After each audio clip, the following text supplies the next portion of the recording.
Good evening. You're watching the news on Croatian television. Right to Life activists marched in Split and Zagreb today. The Walk for Life event drew around 15,000 people in the capital. The walk was disrupted downtown when a small group of pro-choice activists tried to prevent the column of marchers from moving forward. They were removed by police. Our goal is to raise public awareness that life begins at conception. We want to remind people that life is a basic human right. Every human being has the right to be born and live his or her dreams. We are witnessing an attack on women's rights at the very moment when the Constitutional Court is asking legislators to amend abortion legislation, that is, reproductive rights legislation. We will not allow the Walk for Life to walk all over our lives. This isn't really even about abortion. This is about subjugating women and maintaining the patriarchal system, capitalism, and the enslavement of all those who have been labeled as others. Croatia will vote in local elections on Sunday. Voters will cast ballots to elect mayors, county prefects, and representatives in municipal city and county assemblies. The clock started ticking last night on the two-day election blackout, which means no active campaigning is allowed, so that voters have a chance to reflect on their choices. The ban will be lifted when polls close at 7 p.m. on Sunday. A runoff for races that require one is scheduled for May 21st. Today, we are silent in order to allow voters, after being bombarded by the campaigns, an opportunity to reflect how they want to exercise their democratic right tomorrow. Suppliers of the troubled Croatian food and retail giant Agrokor have signed on to a memorandum promising to hold off collecting on promissory notes issued by the group. Suppliers hold 71.5% of the claims on Agrokor. By signing on to the agreement, suppliers can, under specific terms, insure themselves against being the subject of forced collections themselves. Meanwhile, HRT has confirmed reports that Agrokor's restructuring team will begin selling off the group's luxury assets, a helicopter, a yacht, and a fleet of luxury cars. Funds raised from the sale will have a negligible impact on the group's massive debt, but management believes it sends the message that they are serious about trimming expenses wherever possible. U.S. President Donald Trump has arrived in Saudi Arabia, the first stop on his first foreign tour. Trump will be away from Washington for 9 days, but the growing troubles he faces at home over his administration's ties to Russia are likely to follow him. The tour aims to reaffirm American leadership, but also to forge new political and economic ties. My first stop will be Saudi Arabia, the heart of the Muslim world. There I will address a historic gathering of the leaders of more than 50 Muslim nations.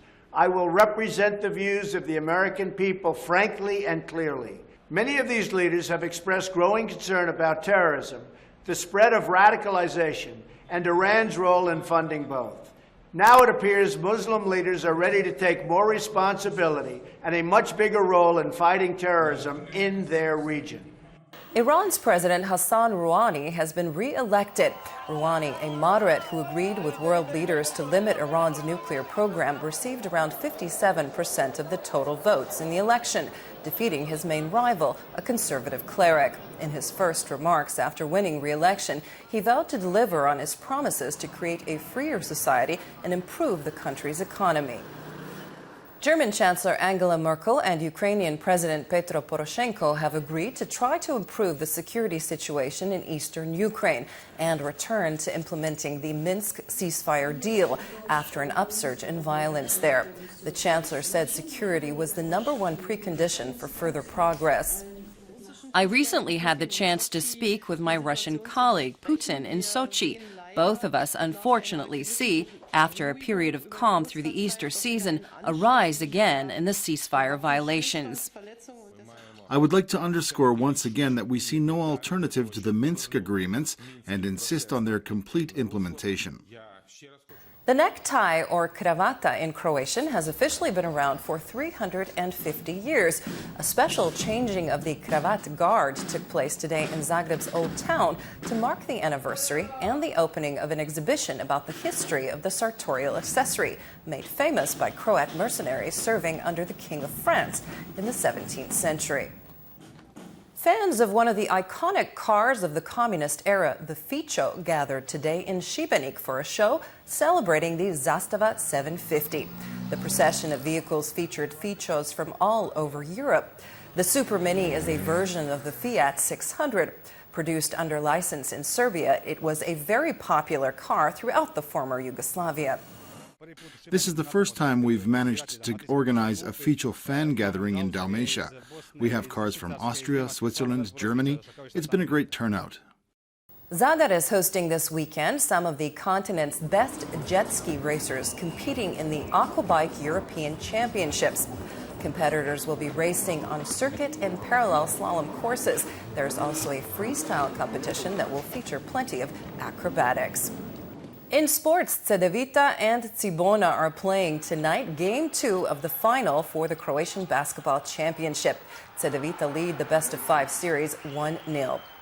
In more basketball news, Croatia's Dario Šarić has been named one of 3 NBA Rookie of the Year finalists. The forward joins Philadelphia 76ers teammate center Joel Embiid and Milwaukee guard Malcolm Brogdon as the 3 contenders for the honor. The winner will be announced on June 26th.